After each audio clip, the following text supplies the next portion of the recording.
Welcome to the GPLama YouTube channel and to part 3 of my Shimano 12-speed Ultegra Di2 upgrade project video series. In part 1, I covered off why I was doing this upgrade and the parts that I chose to do it with. In part 2, I took off the older Ultegra Di2 on the Giant TCR and installed the new group set. And today it's on to part 3, the hands-on, the nitty-gritty, the little things that I only found out once riding this group set for many, many months. There's a few ins and outs that I discovered along the way that weren't in any of the press release sheets. And I'll cover off the good and the bad of this new group set as I have experienced it. Alrighty, kicking off with, first of all, just some differences in this group set. Some of these are obvious, some not. Starting off with, well, of course, there's now 12 gears on the back. There's an additional cog. Does it make any difference riding along? Absolutely not. But it is handy though that there is no medium cage derailleur required for this group set to go up to a 34 tooth cog on the back. Previous generations had a short cage and a medium cage that you needed to switch between if you wanted more gears on the back. The newer Di2 goes all the way up to 34 by default, so that's a good thing. So the extra gear on the back is there. That is a difference. Not a big difference though, to be honest. The Hyperglide Plus free hub is also a difference. The two smaller cogs interlock together, which is a little different to how things worked previously, but it is backwards compatible with most free hubs. I'll discuss that more later on. The lever reach was probably the first physical difference that I noticed. As soon as I installed the group set on the bike, sat down on the bike and got a feel for everything, I noticed that my hands were a little further forward. Now, using an older lever as an example here, the reach of the newer levers is a little bit further out. It's a little bit longer, probably I'd say around 6, 7, maybe 8 millimeters further this way. So it was a physical change with the bike setup. If I was to compensate for that, I'd be probably putting a smaller stem on by about 5 or 10 mil, maybe. But after a few rides, I got used to it and it wasn't an issue. Another thing with the levers is the ergonomics. The new levers bend inwards a little bit and it is absolutely brilliant. However, this is just a difference. I'll cover the pros and cons in a minute, but it definitely is a more natural feel when placing your hands on the bars like this and the levers bending in a little. The wake-up clicks. Now, this is something I encountered without any warning whatsoever. The wireless levers go to sleep after 30 minutes. There's no gyros or accelerometers to wake them up when the bike is in use. It's only the clicks that wake them up. Again, I'll discuss more about this in the pros and cons, or what I like and what I don't later on, but there's something to know about. These levers do go to sleep and do require a wake up. The built-in ANT and Bluetooth module is there. It's absolutely brilliant. There's no requirement to install a separate module. Installing the wireless module on the previous generation group sets is one of my most popular Di2 videos here on YouTube. So those units are quite popular, but being honest, it was a bit of a hassle to get those installed. So no longer required. This connectivity comes built in. It's absolutely brilliant. Also, the system and gear shift battery doesn't last as long with the newer generation Di2. Now, it's not terrible, but it's noticeably different. So they're the differences at a high level. On to what I like and what I dislike. Starting off, obviously, with what I like. Look, this group set just works, as did the previous 8070 group set that I had on the bike. The gear changes are crisp, it's responsive, the braking is good. All in all, if you want a quick summary, I do like the group set. The new lever ergonomics are absolutely brilliant, as mentioned just before. That slight bending in is a lot more comfortable on the hands. If you're placing your hands forward like this, they're never straight out. And I do have the older Di2 on another bike. Now I'm sitting on that bike and it just feels uncomfortable. This with the levers slightly bent in is much, much better. So I do absolutely love the new ergonomics. The Hyperglide Plus cassette being backwards compatible with Hyperglide is absolutely a big tick and a big bonus for this. However, there are some instances where the Hyperglide Plus doesn't work on Hyperglide free hubs. It's not the cassette's problem, it's the free hub. If you've watched my recent video on the Saris H4, where that free hub was less than to spec, I couldn't install it. So not an issue for Shimano to deal with, but an issue for those manufacturers to deal with when they're copying Shimano's Hyperglide hubs. The reason being is those two interlocking smaller cogs on the Hyperglide Plus cassettes, which come with the newer Di2, have a lot tighter tolerances. So if the free hub isn't to spec perfectly, then the cassette just simply won't go on. So homework to do there for Saris. The front derailleur and rear derailleur adjustments with the eTube app is absolutely brilliant. It takes you through, for the front derailleur, a 3-step process for lining everything up and setting those gaps. And once set up and configured, you'll get perfect gear changing. It is absolutely brilliant. I've been changing chain sets on and off, swapping between a rotor crankset with Shimano rings, the Shimano power meter, the 9200P, the stages dual-sided, and a few other cranksets. And every time I've lined that front derailleur up using this process with the eTube app, and it has been absolutely brilliant. Same goes for the back, quite easy to tune the gears within that app. So again, a big plus for this group set, that gear changing and tuning with the app is just fantastic. It also has no limits with what they call the gear position control. Now, previous generations Ultegra Di2, you couldn't use a small ring and a small cog on the back. It wouldn't allow you to cross chain. Not a problem out on the road. You never really want to use that combo. But removing the rear wheel, I always like to go small, small, and take the rear wheel off. You could never do that with the older Di2. With this, it's not a problem. You can go small, small, and get the rear wheel off. No problems at all. Also, didn't encounter any ticking with the rear gears, a problem that is commonly reported early on with some of these newer Di2 group sets. Thankfully, that's a rabbit hole I didn't need to go down. So no ticking in the gears. Once tuned, everything was just fine.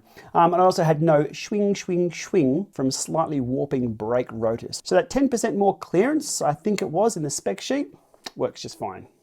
Now on to what I dislike, or a few observations that make me go, this could be a little better. Now, a few of these have triggered people online when I've been discussing these, but look, this is what it is. I didn't buy this group set just to review it. It's my own bike. My bike that I ride, my bike that I test things on, and the frustrations that I've had personally when using this stuff. So first of all, the eTube app connection time. It's way too long. A lot of the time I want to open the app, connect to my group set, check for firmwares, maybe do the firmware upgrades, more on that in a moment, and then disconnect, or even retuning those gears with the front derailleur and rear derailleur adjustments. It takes too long to connect. It should be almost instant. It's not. So how long does it actually take to connect? Well, here is the footage sped up ×4 of me connecting my iPhone to the new Di2.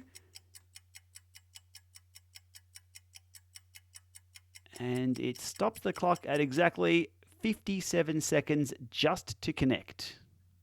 Those wake-up clicks as well. Now, not a big deal if you're just getting your bike and going for a ride. It'll take 1 click or 2 for things to wake up and start moving. But coming from the older Di2, where when you clicked something and nothing changed, you had a flat battery. So I've been conditioned to think that as soon as I change the gears and nothing happens, that there's something wrong with the system. No, it's by design with this. Now, it's especially troublesome if I'm moving the bike around multiple times per day, or removing a rear wheel, or changing trainers and doing certain things. And there's at least half an hour between each of those happening. I'll get the bike, do a click, think, oh, it's not a flat battery, click again, it'll start moving. Now, this doesn't happen if the levers are wired into the system, which is an option for the Ultegra and Dura-Ace version of the new Di2, but it is something to know about if you're using the wireless setup with these levers. This has been mentioned in a few forums as well, but I haven't seen it anywhere else, not in any other review, but just be aware of that. These wireless levers will require a wake up.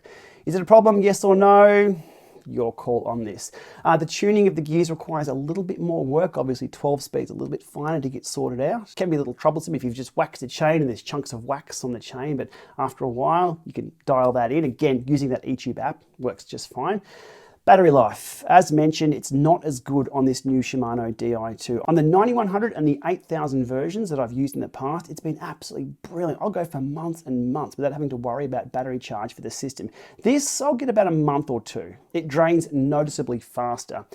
No support for satellite shifters either. I love that little satellite shifter for climbing. The newer Di2 doesn't support that shifter, so I'm gonna have to switch over to the other shifters, which I'll install either side of the stem. So that's a bit disappointing as well. And finally, not being able to update the levers at this point in time without this, an expensive PC linkage device, or wiring them back into the system. Now, this is meant to be a wireless group set. Why I can't update the firmware on these levers wirelessly is beyond me. Hopefully it's something they can fix in firmware soon.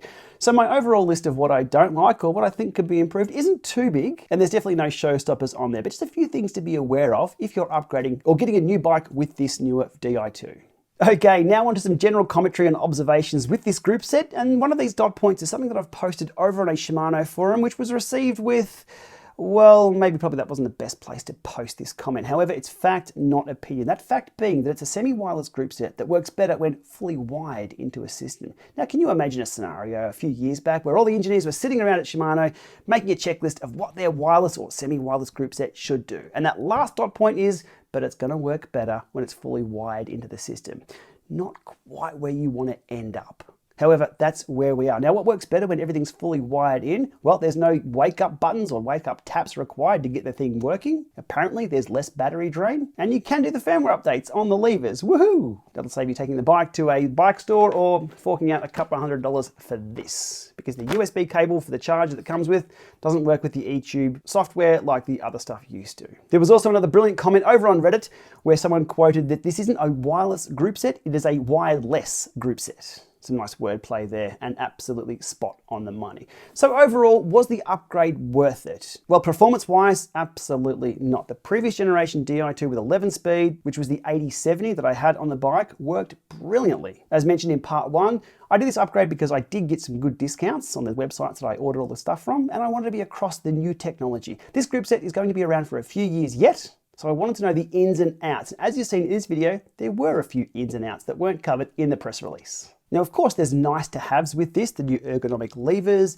the easier configuration with the derailleur adjustments with the eTube app, the built-in wireless connections. All of that are nice to haves, and if you're going to be choosing a new bike, well, it's going to be coming with these new group sets anyway. But you'd really have to think long and hard if you've got the older generation 11-speed Di2 and the wireless module installed, if you really need all these additional features.